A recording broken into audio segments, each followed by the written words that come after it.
আসসালামু আলাইকুম। ওয়ালাইকুম আসসালাম। কেমন আছেন হুজুর? আলহামদুলিল্লাহ ভালোই। আপনারা সবাই কি এক মাদ্রাসায় পড়েন? জি। ইট বাটায় আসছেন কেন? কাজ করার জন্য? জি না, তাহলে ঘুরতে আসছি। ঘুরতে আসছেন বিকাল টাইমে একটু সময় কাটানোর জন্য? জি। তো আপনি হেফজুল লাইনে পড়েন? জি। আপনি কি আমাকে একটা তেলাওয়াত পাঠ করে শোনাতে পারবেন? জি। আচ্ছা, আমাকে একটা তেলাওয়াত পাঠ করে শোনান তাহলে। আসসালামু আলাইকুম ওয়া রাহমাতুল্লাহি ওয়া বারাকাতুহু।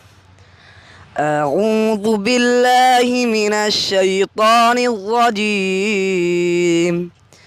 بسم الله الرحمن الرحيم. والسماء بنيناها بأيد وإنا لموسعون.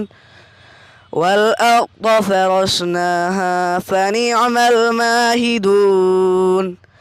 ومن كل شيء خلقنا زوجين لعلكم تذكرون.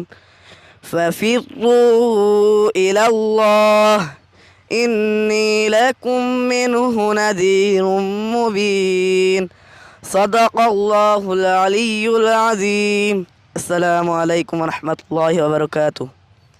মাশাআল্লাহ, মধুর কণ্ঠ। ছোট্ট হুজুর মধুর কণ্ঠে একটা তেলাওয়াত পাঠ করে শোনাইছে, এর জন্য ছোট্ট হুজুরের জন্য থাকছে সামান্য কিছু পুরস্কার। আচ্ছা, তো এখন কি আপনারা যে ঘুরতে আসছেন, এই সময়ের মাঝখানে একটু সময় আপনাদেরকে দেওয়ার জন্য কাছে আসছে, আর আপনাদের কাছ থেকে একটু সময় নিলাম। এখন কি আপনাদের কেমন লাগতেছে? আলহামদুলিল্লাহ ভালোই। আলহামদুলিল্লাহ। দর্শক, এরকম কোরআনের পাখিদের নিয়ে ভিডিও আপনাদের কেমন লাগে? যদি ভালো লেগে থাকে একটা শেয়ার দিয়ে পাশে থাকবেন। আজকের ভিডিওটা এ পর্যন্তই। আল্লাহ হাফেজ।